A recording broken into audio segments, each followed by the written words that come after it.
when you experience childhood trauma, it affects the deepest part of your brain.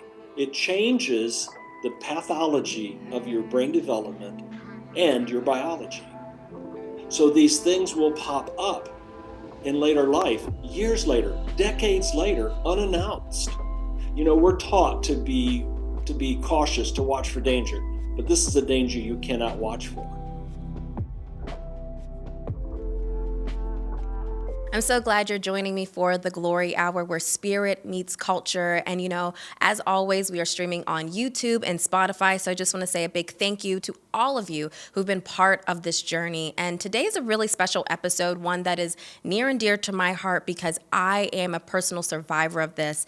We are going to take a deep dive in this episode looking into childhood trauma and the epidemic of PTSD, which stands for post-traumatic stress disorder. And so it's going to be a really insightful conversation. I'm also going to talk a little later on with Michael Menard, and he's going to talk about with me how faith and mental health can intersect so you can experience holistic wholeness. So if you're a survivor, if you know somebody's a survivor, this is a really important conversation. And right now, speaking of childhood trauma, right now, it is front and center in the news right now with the whole recent abuse allegations against Nickelodeon. You might have heard of Quiet on the Set, The Dark Side of Kids TV. It's a new documentary that was recently released, and it's exposing allegedly toxic work situations for child actors during the golden age of the network. I watch Nickelodeon. I love Nickelodeon, so this is a little hard, I think, for a lot of us that watched it growing up, especially if you're a millennial or you're Gen Z.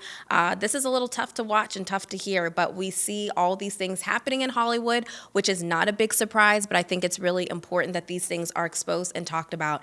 And the 4-part documentary series was produced by Investigation Discovery, and it's streaming right now on HBO Max. And now the series includes former child stars, writers, and crew members. And Quiet on the Set zooms in on former producer Dan Schneider, who was the creator behind these hit shows iCarly, The Amanda Show, and one of my personal favorites, which was All That.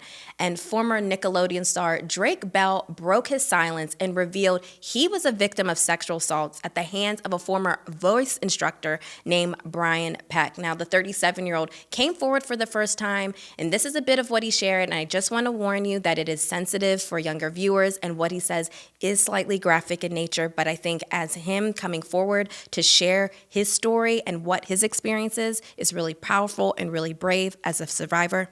Take a look. I was sleeping on the couch where I would usually sleep, and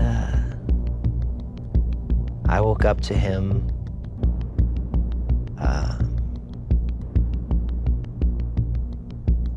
I froze and was in complete shock and had no idea what to do or how to react. He's so apologetic. Oh, this will never happen again. I'm so sorry. That I don't know what got into me, and I crossed the line, and this will never happen again. And well, he figured out how to convince my mom and everyone around to have me, anytime I would have an audition or anytime I needed to work on dialogue or anything, I somehow ended up back at Brian's house.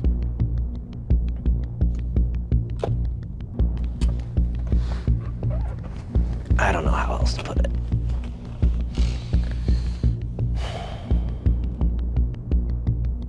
It was not a one-time thing. It was not a, oops, I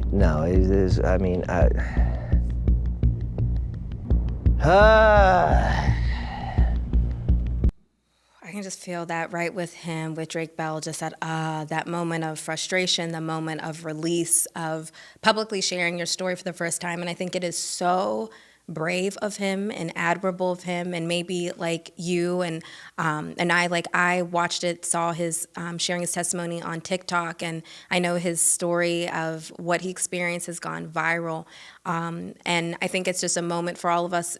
Just it's hard to watch, and it's sad because, there's allegations and just talking how there's this toxic culture of abuse in these child actors. Many of you probably, watch, Drake and Josh and watch the show. And just to know these things are happening behind the scenes, and different, celebrities that we're seeing and just their lives that progress afterward because of the trauma. It's heartbreaking.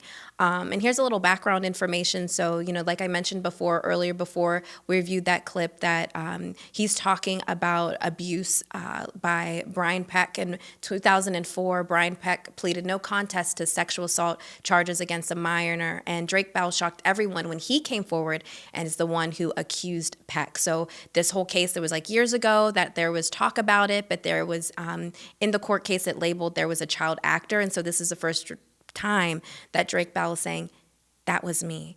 And what a moment. And, Drake Bell's brave moment and story is one of millions. And just want to give you some statistics, because according to the CDC, about 157 million adults in the U.S. have experienced what's called ACEs, adverse childhood experiences. And ACEs are described as traumatic events which occur from birth to 17 years old. And so we wanted you to take a look at this graphic, the detailing example of ACEs. Let's take a look at this. So here is an example of adverse childhood experiences. You see them listed here. So the first one is parents or adults experiencing substance abuse problems. The next is domestic violence.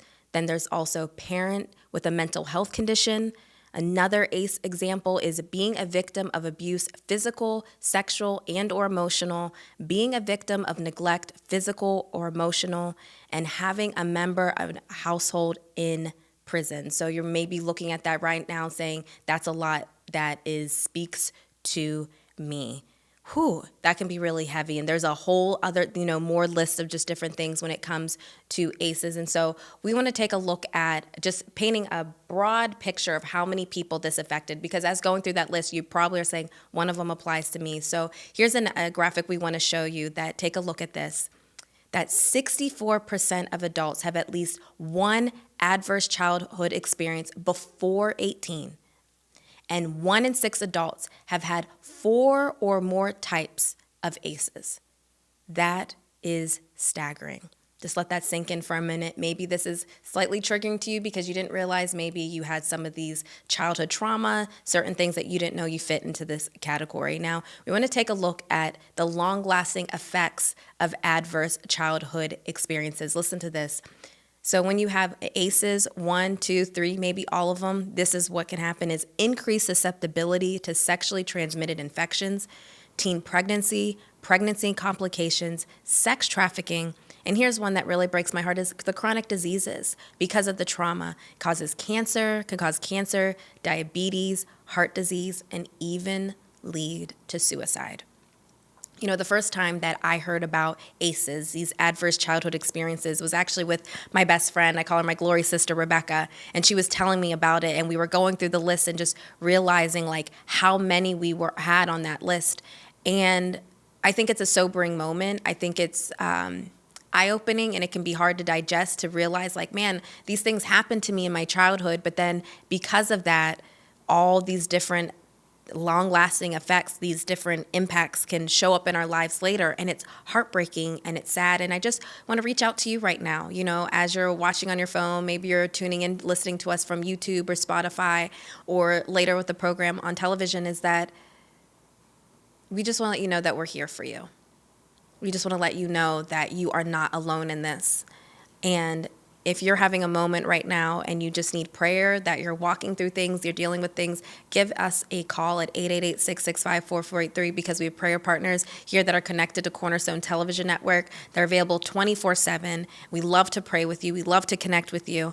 And also send us a message in the chat if you're comfortable, because I know this stuff can be really private about what you're going through, or you can just send us an email, and I would love to respond to you and talk to you and be there for you at thegloryhour@ctvn.org. You see the email there on the screen. And my heart is, going through these adverse childhood experiences, talking about this, I know can be triggering. I'll be honest, going through some, reading those, I'm like, yep, check the box, right? And taking a moment. But I think it is so important that we have to look inside of ourselves, to be honest, to be real, to be raw about the things that we've experienced in our lives, so that we can allow the Holy Spirit to begin to do the deep work within us, so that we can begin to heal. And also, I've mentioned it before, I am a huge advocate of therapy.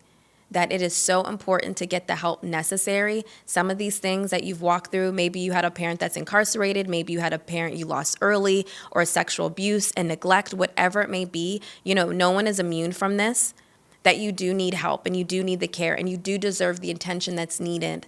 And so this is why we created this special program for you, so you could reveal and see the things that are inside yourself so you can become whole and become healed. And that's why I'm really grateful for this conversation that I want you to check out with Michael Menard. He is a mental health advocate, and he recently wrote a book that shared his journey about walking through childhood family, how it impacted his family and his siblings, and just talking about the way that through faith, that through support, that through community, we can get the help that we need when it comes to complex trauma and PTSD. Take a look. Michael Menard is a seasoned enterprise leader who understands firsthand the impact of adverse childhood experiences and PTSD. His journey from complex trauma to a successful adult is a story of post-traumatic growth. Michael's early years were marked with innovation. At 12 years old, he created moose-skin gloves, and then at 19, his idea for disposable diapers with elastic legs led to his first patent. His inventiveness caught the attention of Johnson & Johnson, where he eventually became the worldwide vice president of engineering. Michael has earned 14 patents and has revolutionized the absorbent product industry. Michael is the founder and president of the Gensight Group, a consulting and software company advising major corporations like Coca-Cola and NASA, and his personal journey of childhood trauma led him to start the May Avenue Foundation, which will provide free faith-based therapy to Christians, by Christians, and for anyone who needs it. Michael, it is such an honor and a privilege to have you with us today. Thank you, Sydney. I'm happy to be here. Michael, let's dive into your background and your story, because you know firsthand what it's like to deal with trauma, growing up in trauma. So tell us a little bit of your background and your story in your childhood. Happy to. So I've had both a wonderful and a very interesting, and I must say different childhood. I was born in 1951, so that makes me 73 today. My story is from a generation ago, but I think it's still relevant. I am the second oldest of 14 children, all from the same parents. No twins, which is unusual. We grew up in a home well below the poverty level. We lived in a small town, Kankakee, Illinois. It's about an hour south of Chicago. We lived in a 900 square foot home. Imagine that now, 900 square foot, 16 people. There were 3 bedrooms. There was one for mom and dad and the incoming baby, which there seemed to always be an incoming baby. There was one for the girls and one for the boys. There were 4 girls and 10 boys. So we slept, and there wasn't always 10 boys. They grew over the years. But at the end, there were 10 boys in that room, and we just had wall-to-wall mattresses. We didn't have any dressers. We had a pile of clothes that we used as our pillow. But it was a loving home. We had a mother who was an amazing woman, a woman of Christ. She taught us the Bible. She taught us about Jesus. She was just a wonderful. I don't know. And it's too late to find out how she got her knowledge, but she was blessed. We had a father who had the complexities of a man shaped by his own trauma, and he, in the book, I talk about him as it's the bad guy, but he wasn't. He was just shaped by his own trauma. And I have forgiven him. We have all forgiven him. But he was the source. The poverty and the trauma, delivered by him was what created the trauma. We experienced, and again, this is not about blame. This is not about pity. It's just about the story. We experienced hunger. We experienced neglect, medical neglect, shame, and some pretty tough violence delivered to us by our Father. we learned some great things from him. He taught us grit, survival, how to stop a bully in their tracks. So I've heard it said by professionals that maybe we shouldn't talk about what happened to us. Maybe it didn't happen to us. Maybe it happened for us. So I have the perspective of whatever happened to me, and I want to focus on myself and my siblings. It had a purpose. It had a purpose, and my mother used the grief and the trauma as building blocks to build our faith and our strength and our knowledge of Christ and an understanding of this Christ. She also taught us that something I believe today, that in my walk with Christ, I'm still a 2-year-old. I know so little. I'm learning, I'm growing, and I'm thankful for all of that. There's something that's important to talk about in this childhood that I found through this research, and it's been very enlightening, that there is a paradox with childhood trauma. Those who experience trauma take one of two paths. They either use it as rocket fuel for growth, and Sydney, I think you fall into that category, and the others collapse under that pressure. No one knows why. No one knows why. I also experienced post-traumatic growth. I'm humbled by Sydney's kind of bio, but clearly I became the man that you would never expect to come from a child from this background. So no one really knows why some of us wobble under that weight and some of us collapse, but it's a reality. And the reality also is, speaking to myself as having experienced growth, we are not exempt from the trauma because of the growth. So Sydney, those things that happened to you as a child, those things that happened to me, I'm going to talk about the impact it has on our soul, on our bodies, on our brains. But those of you who are out there thinking you survived and you were one of these overachievers that came out of trauma, don't think for a moment that you have a free pass. And I'll talk about that later. Michael, So, I've had a successful life. I've had a constant relationship with God, which didn't hurt. Kneeling at the cross as a child did me good. Knowing that God's love comes from everywhere, I've seen it, I've experienced it, and having that peace from the Lord that transcends our understanding doesn't hurt. Michael, I just want to, there's a lot. I just thank you so much for just sharing your story. And I just want to go back and just when you said you're 73 years old.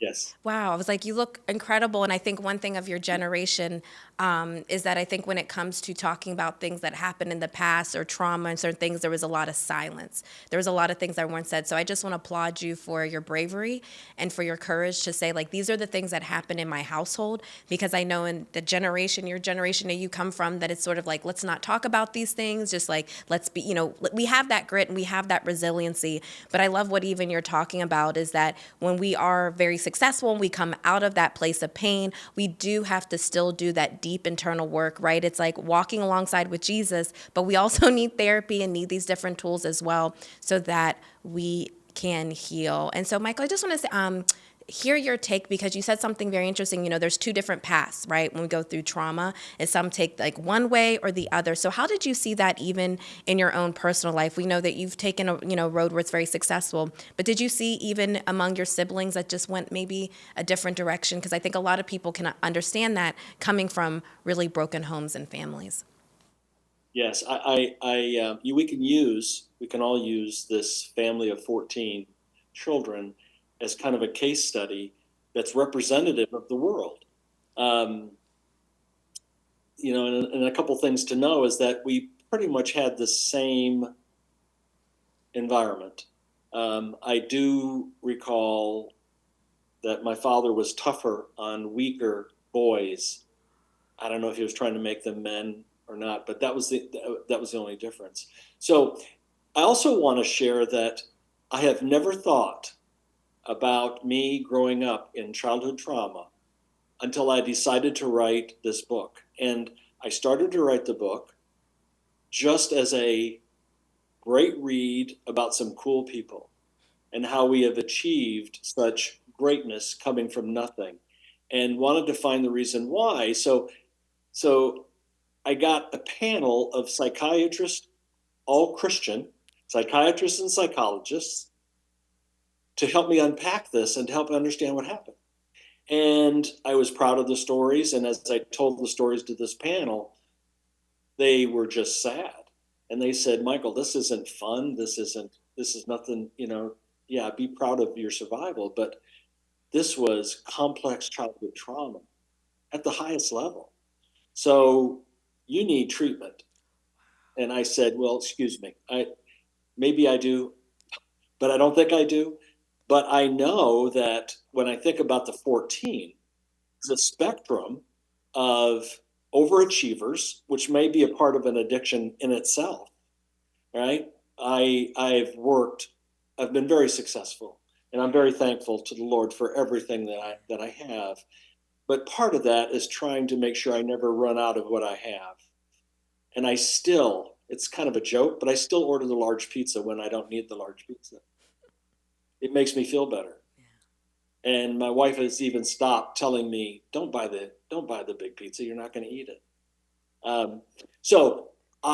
When we dove into the siblings and we started opening the conversation to the 14, and there's 11 living and 3 that have passed, it came out that about half of those are suffering from childhood trauma. 2 of the 3 that died of drug overdoses. And until I did the research on the book, I just thought, well, that happens. It happens. The devil gets some of us. And I know some brothers and sisters who struggle with depression, anxiety. Most are all very successful, but there's a big range. And I came out on the good side as far as the disorders.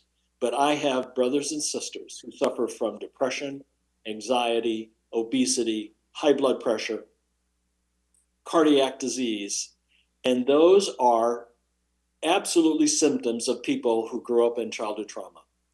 I'll talk about the after effects. But there's a huge difference. And I like to point to my oldest brother, Jamie. He's 75, an awesome man of God. He brought me to Christ when I was 19. He was the worst teenager.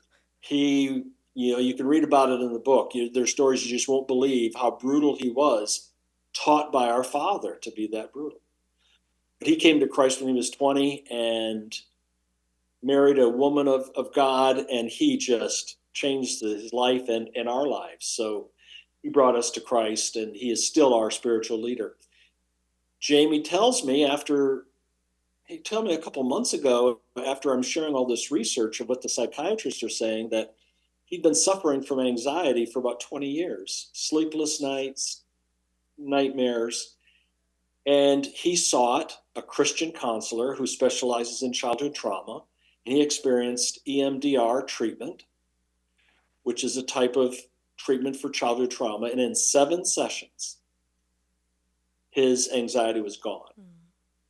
So he wants to be the spokesperson for Christian therapy because he thought praying was enough, and it wasn't. He's been praying for 20 years, seeing different doctors, prescribed ADHD drugs. Nothing worked, because when you experience childhood trauma, it affects the deepest part of your brain. It changes the pathology of your brain development and your biology. So these things will pop up in later life, years later, decades later, unannounced.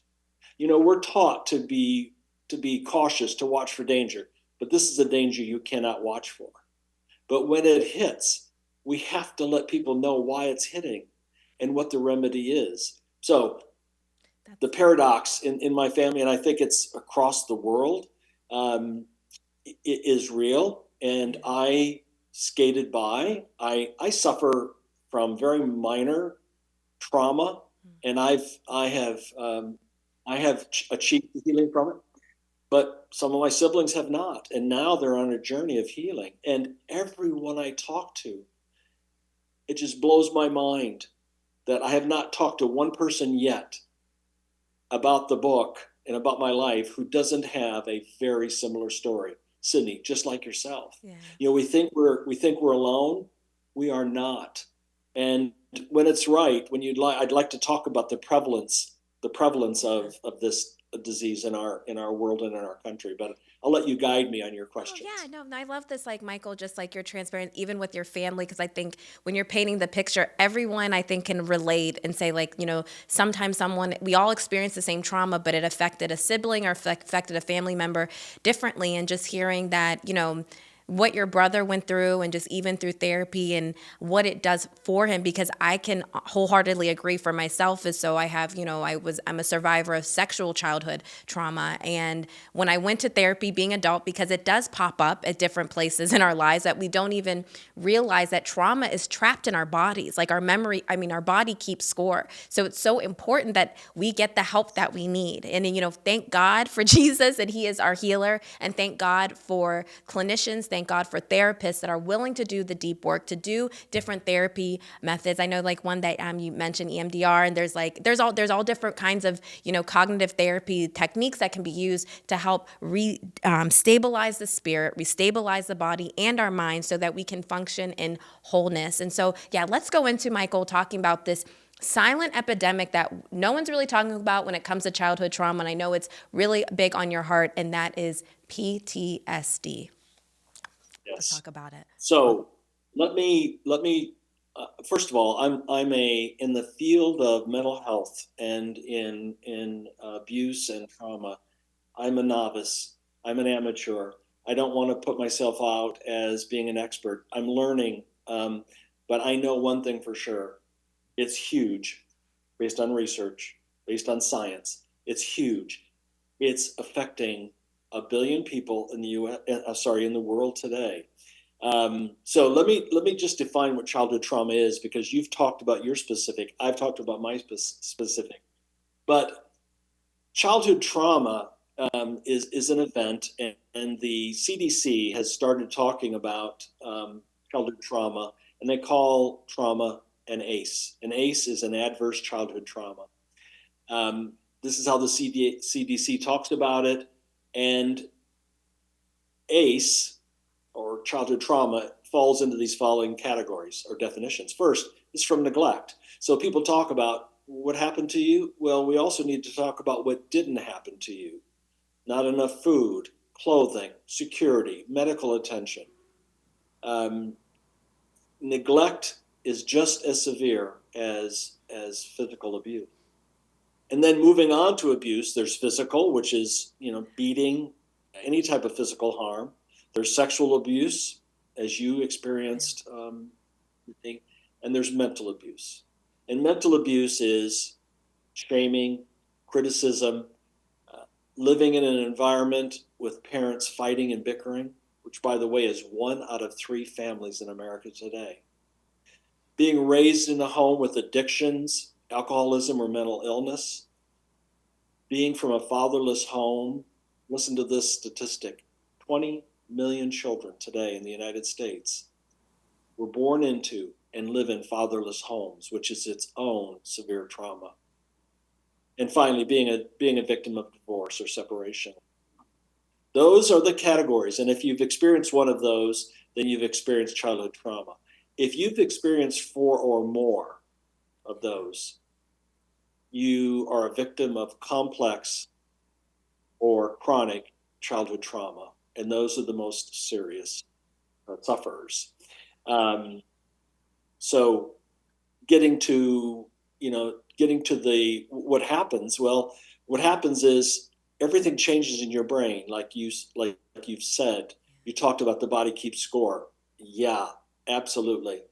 The brain development changes, biology changes, and in decades later, things pop up. And the things that pop up are depression, anxiety, failed relationships, addictions, and a whole basket of medical ailments that come from having experienced this.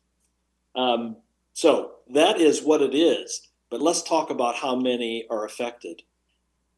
Dr. Glenn Schiraldi, which I've become a colleague, well, I should say a friend of, he's the author of the famous book, The Adverse Child Experience Recovery Workbook.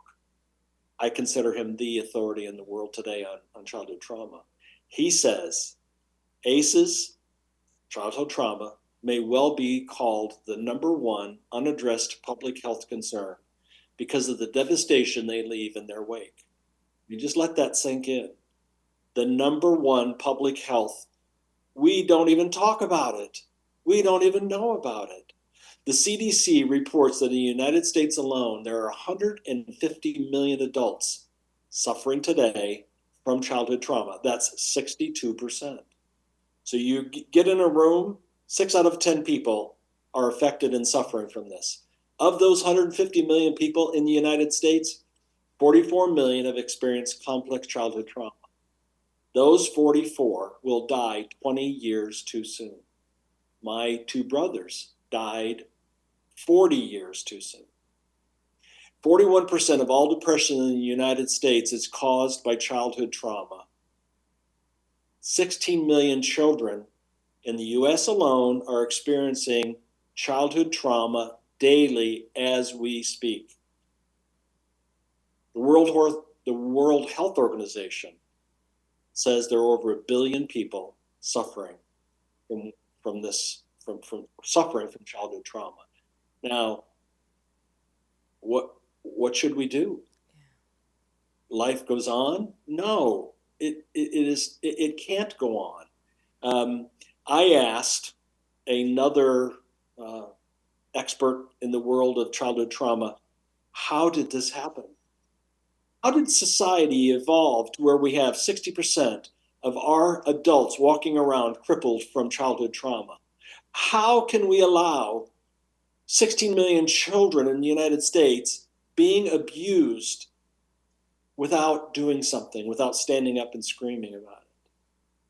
So I asked him, how did this happen? What happened? And he asked me if I've read the Bible. I said, yes, sir. Then he asked me if I believed in the reality of Satan. And I said, yes, I do. He said, then that's the answer. This is, in 1 Peter 5:8, it says, be sober-minded, be watchful. Your adversary, the devil, prowls like a roaring lion seeking someone to devour. So as a believer, as a Christian, I know this is the source of the evil. It doesn't just happen. And it's gone on since the beginning of time. So it's generational trauma. So what do we do? Well, I know it's a huge task, but we're going to develop an army to take this on. And Sydney, you're kind of the spearhead of it today here. But we're going to offer awareness first so that people can start shaking their head. We're then going to offer free Christian therapeutic services to anyone who wants, free of charge. And then finally, we're going to go upstream and we're going to teach parents how to parent. And we're going to do our best to reduce or eliminate the generational trauma from of this thing. So I'm up to it. I feel up to it, and I'm going to develop an army of people around me to tackle this thing, and I'll do this for the rest of my life. Michael, I love that so much is that, as you've been doing the deep research of just understanding the complexities of this trauma, because it affects so many people, what I love is that you're starting this May Avenue Foundation, which is going to provide those free services. It's going to provide, awareness and advocacy, and also help parents to understand it. Because I think what I love what you're saying and what you're talking about is there's two systems, right? We know there's the kingdom of darkness and the kingdom of light. And we know the enemy loves nothing more to dismantle, disrupt, and to destroy families. And we've been seeing that from the beginning of time with Adam and Eve. We see even complex trauma when we read the scriptures. If you look at it that way, some jacked jacked up family situations, right? God still used those people. He still uses us. And I think in this season and in this hour, God's eye and his hand is really addressing this, because I see even Michael from the Christian community that we can no longer stay silent. We can no longer just say, we're going to pray this away. We're going to forget about it. Just like, oh, it's okay. We got to tackle this thing head on and deal with the things within inside. And so I can even say from my personal experiences that, I went on a therapy journey more than 2 years ago. I think a lot of us with the pandemic exasperated a lot of things, because we had to be by ourselves, we had to be alone, and things started just welling up on the inside, and I had to deal with certain things. And I look, Michael, at who I was 2 years ago. I don't even know that woman. The woman that I am today, I have a wonderful therapist. She is a Christian. She doesn't have a Christian practice, but she is a Christian, and she has helped me do the deep work within, where it's like now my heart is like, as in the same ways there's like to be an advocate and just raise awareness of like what you are doing. And one thing that I love that I want to talk about is like there's something, let's get into of bringing together, because I think it's been so taboo for so many years, I feel like decades in the Christian community, is bringing together faith and the holistic healing. And so there's something I love that's like you have a spiritual toolkit about different things that we can incorporate into our own personal lives that we can walk out in wholeness. Can you talk to us about that? Absolutely. So, I feel as I wrote the book, I ended up thinking, this is a great book. This is interesting. It's cool. It makes people cry. It makes people laugh. But at the end of the day, I feel a responsibility to offer use the word toolkit. I've never thought of it that way, but I've developed a blueprint that merges mental health and God. And if you have God on your side, if you are a believer, you're going to have a much better chance at recovery than a non-believer. But I'm not going to give up on the non-believers either. They need the relief. And by the way, might we take this opportunity to introduce Christ to these people who are suffering? Right. So let me tell you. Let me give you the blueprint. And by the way, I have just put up a website, the kite-that-couldn't-fly.com, which has this information on it. So that's all. This is all going to come out once the book is launched. This is a little bit early, but I wanted to kind of give you a preview. So the first is, let me start with the belief that it's love, not time, that heals all. Sometimes it's called by other names. It can be called caring, respect, acceptance, compassion, gentle friendliness, concern. But that stuff changes the brain chemistry. It begins the healing process. Love softens traumatic memories. If you could take all the pain in the world and all the tears and put them in buckets, I think the first bucket would be labeled unloved. The second would be experienced childhood trauma. They're very close. All memories of being loved that we can access or create help us tolerate that suffering. It all comes down to love. I think that's a Beatles song. If it was in short supply for you in your developing years, you can learn to supply it now. So the first tip, I'm going to number these. Number one, and they come kind of in simple to more serious. The first is open up. It's been said that we are as sick as our secrets. My generation, as you said, Sydney, our motto was, we don't want to talk about it. I don't want to talk about it. Men don't talk about these things. So find someone you trust and share honestly with that person to begin this healing. Tell them what happened. Develop a constructive outlet for your painful secrets. Surround yourself with people you trust and who know your saga and know your journey, or will know it and will be on that journey with you. That's number one. Open up. Make space. When I start this conversation with men, all ages, with anyone, making the space for the conversation brings immediate healing. And it's not, it doesn't, you need more than that, but it's the first step. Second, develop healing attitudes. I know it's easier said than done, but start with admitting to yourself that you were strong enough to make it through what you made it through. You made it through that horrible time. Give yourself credit for that. Understand and believe you are already starting from a point of strength, of inner strength that you can grow upon. Number 3, I call it self-care. Take care of your brain by focusing on sleep and nutrition and exercise, even if it's just a walk in the park. And don't forget about the boring self-care stuff of doctor's appointments, doing the dishes, making the bed, celebrating each boring self-care task, however small it is. Fourth, ask yourself for patience. Healing can be hard work. It takes time. There's a saying that you can't really speed up healing. I tell you what, avoiding it, you can certainly slow it down. So you're going to experience highs and lows. You're going to be tired one day and invigorated the next, but be patient with yourself and ask. Ask your loved ones to also be patient with you. Number 5 is the big one. And I'm putting this in the category of feeding your soul.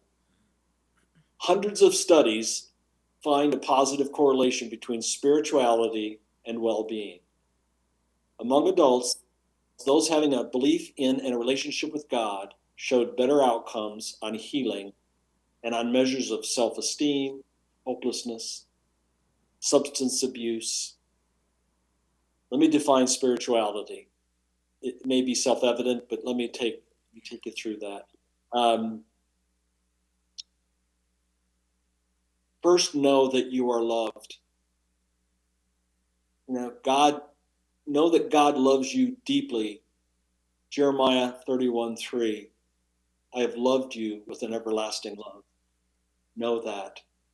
Read that. Remember that. Second bullet, get involved in a church. You may have had a hurtful experience with religion and church. As my friend Mike Edwards has said many times, don't let humanity get in the way of you having a relationship with Jesus. If you've been hurt, forgive that hurt. Don't give up. The next item, have daily spiritual experiences, such as feeling God's presence and love. Be in prayer. Walk aside him. Ask for his love. Ask for expanding your boundaries so that you can love more and know more. Be thankful for blessings. My mother always said, even in the darkest days, the Lord loves a thankful heart. Next, feel forgiveness from God. You are forgiven. And follow his steps and forgive others. Don't use this as a crutch. Don't use blame or resentment. Forgive. And knowing that you're not in this alone, look to God for strength and collaboration with God to solve the problems. And the last one, Sydney, is consider therapy. It's not the answer for everyone. If you can do these first 5 things, it may be enough to put you on the journey for healing and forgiveness, and I hope it can. But don't overlook the power of Christian therapy. Just think the same. Think if you had cancer. Think if you had cancer. Are you going to try to fix it yourself? You're going to try to pray that away? Well, I've seen miracles. It does happen, but it's not every day, right? Not all prayers are answered through miracles. Lord sends surgeons, physicians, therapists. Use them. And I've heard lots of people say, I just can't afford it. I'm just holding on. Well, help is on the way. This foundation, we're going to raise a lot of money from corporations around the world. And we're going to apply that and not let resources be an obstacle. Michael, that is so beautiful. I just so appreciate everything that different listen going through, and also just your heart of just spearheading this, because God has mandated you, God has charged you with this, and I just believe even your steps, they've been divinely ordered, that he puts you in your specific family, you experienced certain things that were hard and sometimes harmful, and you saw how it impacted your family, but what it is a gift. That's one thing my therapist, her name is Christy, she says sometimes we have to look at the trauma as a gift, and that as we begin to heal, that we're able to give that gift and pass it on to others, and that's why I'm just really excited for all God is going to do and the blessings he's going to bestow upon you and the May Avenue Foundation, and even with your book. And so, Michael, thank you so much for just taking the time out of your day just to share your heart. You are definitely a mental health advocate, and I just so appreciate your heart and your gentleness. And I just know that the way that you spoke to someone today, that they're listening and they can identify with your story, and they're going to take that first step to do the deep work that's needed within so that they can heal. Because one thing I do know from doing this deep work, and here's the other thing I want to say too, you can't popcorn microwave it, y'all, healing.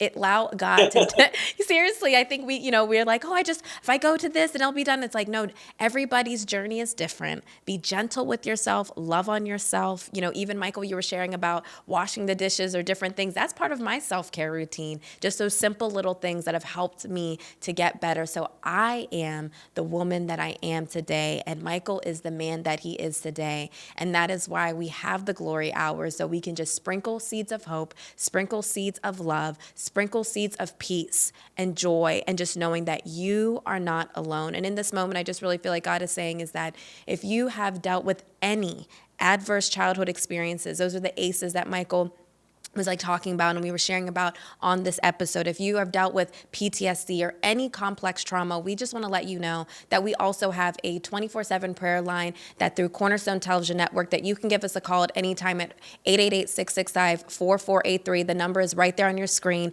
Be sure to reach out to us. You can also send an email to thegloryhour@ctvn.org. If you want to connect with Michael, you can reach out to us and we will get you connected with him. And also, if you want to support the May Avenue Foundation and be part of this great work. I mean, this is going to be huge, y'all, to have free trauma counseling, Christian counseling. That's huge. And to see how different people are getting behind it. So, Michael, thank you so much for just everything. I really enjoyed our time together.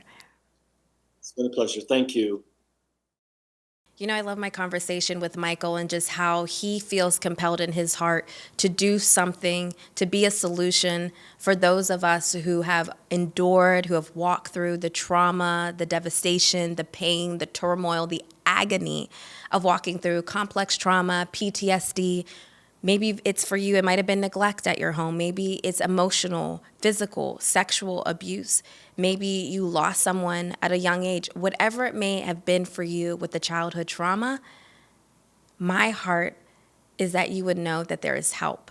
And I want to share a little bit of my story, a little bit of my journey, just to encourage you, because maybe my story resonates with you. And so for me, I mentioned, my conversation with Michael, and just throughout this episode is that I am a childhood sexual trauma survivor. For me, it was at the hands of 3 people. One was a family member, one was my grandmother's boyfriend, and the other was my babysitter's son. And it happened in a time span when I was between the ages of 7 to 9 years old. And I remember for me as a young girl, when it was happening, that I was having these reoccurring dreams. And there was one in particular, because I remember in the dream, every night I would try to go to bed in my room, and I think it was painted yellow or pink at the time, but I remember laying in my bedroom and I would have this reoccurring dream where these voices would just be screaming at me and yelling at me and taunting me, until one night, I remember that there's these voices once again are yelling, and I'm probably 7, 8, 9 years old at the time. And I remember this purple cloud just came over me, and this voice out of nowhere said, "Everything's gonna be okay, and you're gonna wake up in the morning." And that was my first encounter with God, letting me know that he saw me, that he knew the pain that I had went through and I had endured, and that he was with me. Now, I wish I could say from that moment I shared with my parents, I shared with my family, but I was gripped by fear. I was gripped by silence. I didn't really know how to talk about it, open up to it, because you can probably relate if you went through something traumatic in your childhood. Sometimes you don't know how to go about it. There's no rule book. You're just kind of living life, figuring things out. And so it wasn't until years later when I was in college, my grandmother passed away unexpectedly, and it was going into my senior year of college, and I was about to graduate, and I remember it was, the economy had collapsed and all these things were going on in the world. I didn't know what was going to happen in my life. My grandmother, I was very close with her. She died, and here I am. I am 21 years old, almost, about to be when I was 22 when I graduated, had no idea what my life is going to look like. And it was the first time in my life that I realized I needed help. I am just spiraling out of control. I feel very overwhelmed. And it was the first time that I admitted to anyone that I had this trauma happen to me in my childhood, and went to a life coach. Her name is Courtney, at the church I used to go to in Philadelphia at Epiphany Fellowship Church. And that was my first start in my journey of addressing the trauma, addressing what was going on inside. And it was from a spiritual perspective. And then years later, I would go to another therapist. She happened to be a Christian therapist. And I dibbled and I dabbled and I talked about it. And I thought, okay, I'm just going to do 6 months of this, right? I'll be good because I've dealt with it. And then I got married. And, things started surfacing in my marriage because of my trauma. And I was devastated by it. I was so like, why is this appearing in my life again? Like, I thought I handled this. I thought I dealt with this. But I was a basket case. You can ask my husband. It was awful. It was really hard. And there came a moment in my journey, it was like in the midst of the pandemic, because I think a lot of us can agree that during that time, during the shutdown, we had a lot of time to ourselves. And I just knew, like, I was afraid to admit, I was like, something's not right. I'm not okay. And I remember a pastor, Jake and I were having a conversation with this pastor, just talking about just some things that we were walking through and going through. And I'll never forget, he's like, you need help. Sydney, you need help. And I was like, I had help, okay? I've gone to the therapist. He's like, no, you really need to go to someone and deal with this. And it was a wake-up call for me. And I remember in that moment that, like, I was resisting it, and I said, I don't want to deal with this. And then God, like, spoke to me. He said, I need you to find an expert. Now, for some of you, it might be a little controversial. And I've shared this in other platforms, not so much here on the Glory Hour, but I feel just really compelled to share my story. And my heart is that, God didn't tell me to go find a Christian therapist. He's like, I need you to find an expert, because it's even what Michael was bringing up in our conversation earlier, where it was like, when you're going through, sometimes I think, say like cancer, or you have a heart condition, are you going to like search for somebody based on their faith? Or are you going to search for the person who's the best one to do the job? And that's what God told me. He's like, I need you to go to an expert. I need you to go to somebody to deal with the level of trauma that you're going through and you're walking through. And I didn't even realize the layers that were within me. I didn't even understand how deeply embedded it was in my soul and in my body, and how my body had been keeping score of all the trauma and all the things that I've walked through. And I had this anger, I had this bitterness, I had this resentment, and I was like, oh God, I got to deal with this. And so I found a therapist, and I went on Psychology Today, which is a great resource. I literally looked through all the different therapists, and I would research them and their background. And some of them I was like, I don't know about you because you're in the woods a lot. I don't know if you're worshiping crystals or rocks. I'm keeping it all the way real. Some of them I was like, I'm not doing this. But the one that I stumbled upon, her name is Christy, and I just really liked her style and the way, I was like, I'm going to give Christy a call. And thank God that when I called Christy, I was I think the last one that she was able to take. And she's an expert in sexual trauma, and she's an expert in PTSD. And that's when I found out that she's like, I had been suffering from complex PTSD and had carried it all my life. And so the first couple sessions, they were eye-opening. I was crying a lot, going through a lot. And the third session, I remember she said, I'm a Christian too. And I knew God's hand was over our whole process. And every week, once a week, I sit with Christy, we talk, we deal, we heal, we do the deep, deep work within. And It has been one of the most amazing, life-changing events ever. And I share that all to say that if you are like me, if you've experienced any sexual trauma, if you've experienced any neglect, any abuse, any abandonment, anything, if you fit into the category of the adverse childhood experiences, please get the help that you need. Please reach out to a professional who can walk you through, because I know what it's like to want to commit suicide. I know what it's like that you want to give up on your life. I know what it's like where you feel like you have no hope and nobody understands. I've been there. But you know, one thing that I love is that God has created people. God has empowered professionals, therapists and clinicians, and people who are trained to do the deep work, to untangle the things that are within us that we don't even realize that are holding us back.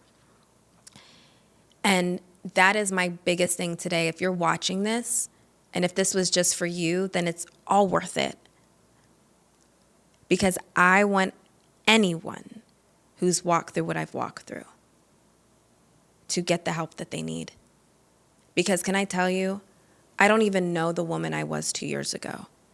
She doesn't even exist anymore. Now, was it easy? No. Was it painful? Yeah, I had to go through a lot of things and unearth so much in my soul and my spirit and my heart and my experiences that sometimes I felt like, am I ever going to be healed? But can I say today that I am? And I'm still working on my healing journey, and I will probably for the rest of my life. I'm not putting a timetable on it.